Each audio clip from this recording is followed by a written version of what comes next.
been great being on the spiritual leadership team.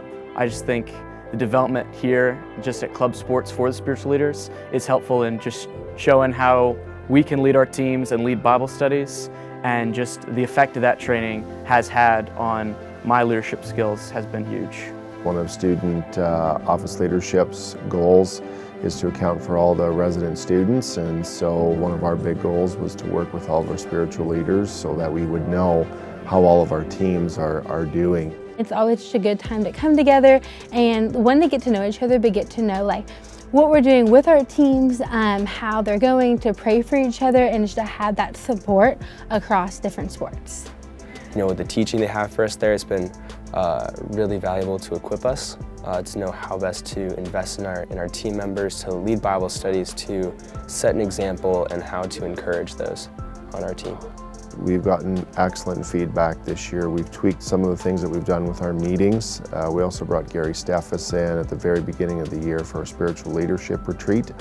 And he introduced the 5 jobs of a spiritual leader, and we continued that theme this year. We've really grown in our Bible studies. We've had really good consistent turnout, and just a really sweet time for everyone to grow together and to talk about what passage we've been in. We were in Ephesians this year. Just the growth of people who barely even talked in our Bible studies and our just like team devotionals, to now they're almost in a leadership capacity, and you know, they're sharing personal stories and just their development. Recently, our women's team, I believe, had 6 girls baptized on their team. Our wrestling team had 4 or 5 guys baptized.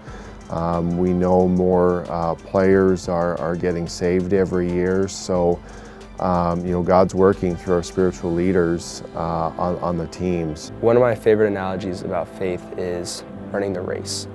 And in swimming, it's very similar to running. You know, you have to know your race. You have to be prepared for your race. You have to take your race seriously.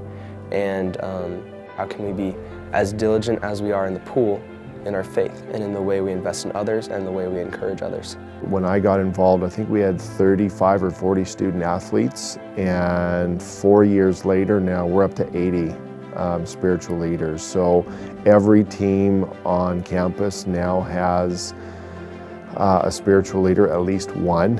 As more teams are getting plugged in with this program, and they're seeing the fruit that's growing on their teams, and we're just getting more and more buy-in. When we go to competitions, our coaches always remind us that we are skating for Christ. And obviously we train really hard and we want to do well.